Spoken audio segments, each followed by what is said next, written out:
warahmatullahi wabarakatuh. Hello guys, my name is Ezio. Today I'm gonna tell you a story about Pinocchio. So here it is. Once upon a time, in a quiet little village, there lived an old carpenter named Geppetto. He was poor, but his heart was rich with kindness.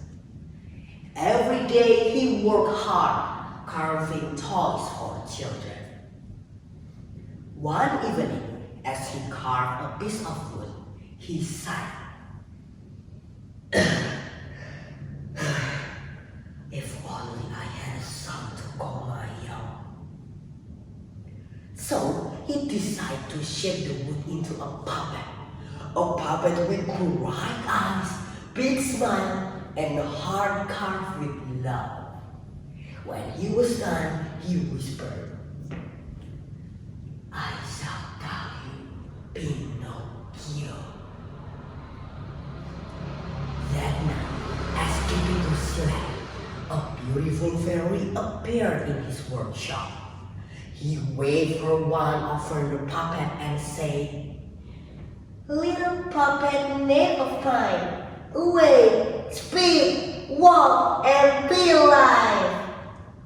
Suddenly, Pinocchio blinked, stretched, and he shouted, "Father! Father! I'm alive!" Geppetto awoke. He could not believe his eyes. With tears of joy, he cried. At last, my dream has come true. I had a son.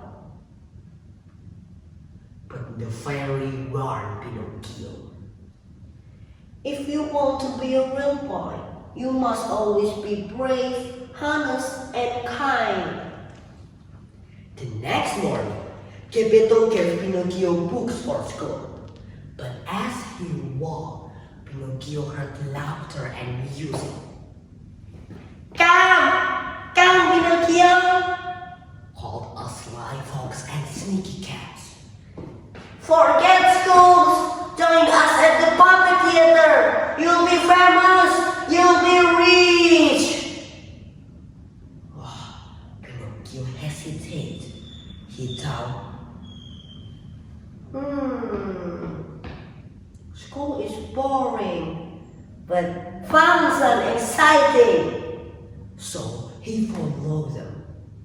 At the theater, the puppet master made him dance. The crowd cheered. Pinocchio felt proud.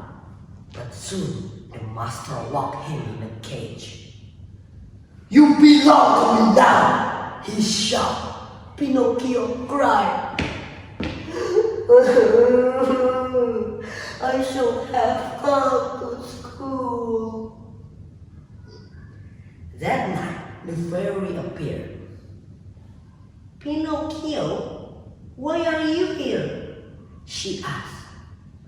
Pinocchio essayed, lied. "I was kidnapped. I was forced. It wasn't my fault." Suddenly, boom! His nose grew long.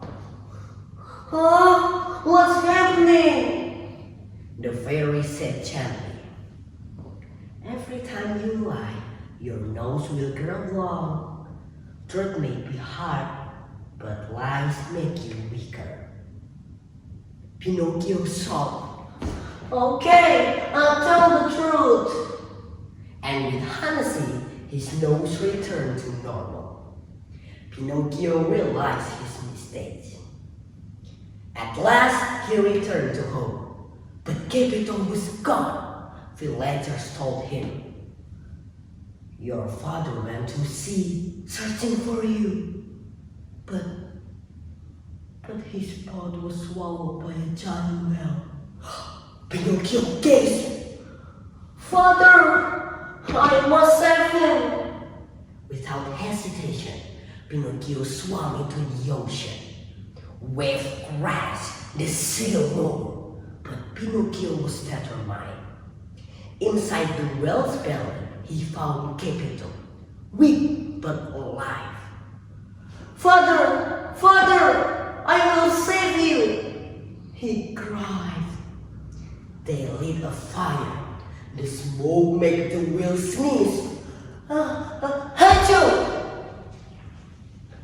Flew on Pinocchio and Geppetto.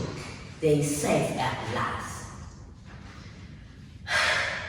At his house, Pinocchio carried his father to shore.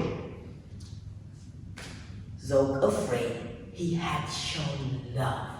Though thanked, he had learned honesty. And though weak, he had been brave. The fairy appeared once again, and he said, "Pinocchio, you have proven yourself brave, honest, and kind. From now on, you shall be a real boy." Pinocchio blinked, and he was no longer wood. His flesh real of blood, a real boy at last. Geppetto embraced him with joy. "My son, my real son." And so Pinocchio learned that not trick or lies that made us real, but honest, courage, and kindness that made us real. So that's the story of a little wooden puppet that became a real boy. Thank you. Wassalamualaikum warahmatullahi wabarakatuh.